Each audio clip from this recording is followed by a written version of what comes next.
I do have I do have another question for you personally. Sure. So when you see like fan work, like as we're talking, as one of the things here, Twice the Flavor, or like that one horror game, Oddworld Smile Factor. What do you see? Do you see like people adding to your invention, like adding like more context to your world, or do you see it as a one-off? What do you see? Possibly abusing emails.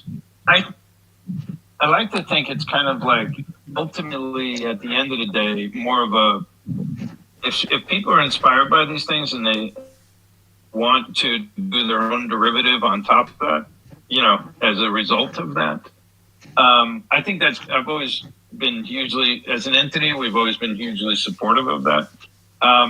Where it gets complicated is if you're giving me ideas and I use those ideas, that becomes legal complications of ownership.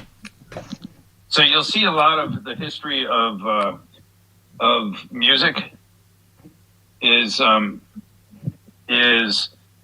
lot of people sue and they say, you got that song from my lyrics, or you got that riff from my song, or there's a long legacy of where did you get the content from. And through the years, there's been a lot of people who say, look, I have a really great idea for Oddworld. I said, don't tell me. Don't tell me. Because I don't want to know, because I might already have that idea. And if I do, you're going to say it's your idea. I mean, I'm saying if someone wanted to get, combative about it or hostile about it, like, I said, so if I'm not fielding ideas, you can't accuse me of taking your idea. And so I've always looked at it that way. And a lot of people and fans through the years have said, I got a great idea for it. And I was like, you can do it as fan art, but you shouldn't, in a way, you shouldn't tell me, because maybe I already have it. And this is kind of like venture capital. So people think that I'm going to, those of you who, are dealing in business and stuff, you go, I'm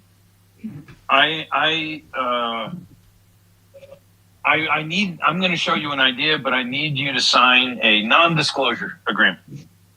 And there's not an investor in the world that'll sign that agreement unless you're already a huge entity and you're showing something really special like the iPhone and it's not out yet, and you're Apple, and you say to the press, to the bank, to whoever, we'll show you something, but you have to sign this. Then you really have something and people would be willing to sign it. But for like venture capital who finances ideas, they will never sign a non-disclosure agreement for regular people because they might already be working on that. And if they show it to you, then you could come back 10 years later and say, that was my idea.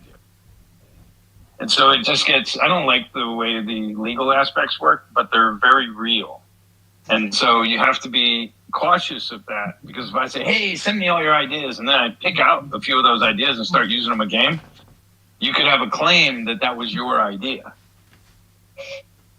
right? And this is where the trademarks and the copyrights and the ownership gets really particular. So while, people have sent me, and even good, like professional writers have said, hey, I got this idea about Outdoor. As long as we're doing the development and we're not contracting out to other teams for ideas, I shouldn't hear it. You just shouldn't tell me. And then if I do the same thing, you'll know it's the synchronicity of, human thought and condition on the world at this point in time, where they call it zeitgeist. It's the zeitgeist, but it's not that I stole something from someone. And I never wanted to be accused of that. And coming from Hollywood, I saw a lot of that. And whether people were guilty of it or not, the accusations would be made. And the best way to avoid those accusations is you don't field ideas. Right. Oh no! I've just realised that in my letter to you, I suggested some ideas for a sequel to Soulstorm. I'm so sorry. No, that's okay. But you'll see my comments back would be limited. It'd be like, well, that's nice, but and it's careful. And I've had big, I won't mention names, but big, famous directors like at the top 10 in the world. I've presented ideas to, and then later I hear about from someone else. They go, "Wow, so and so told me this idea, this film he wants to make," and I'm like, "Really?" Because I pitched that to him, and he wanted to direct it, but now he's representing it as his own, and I won't say who, but that's happened.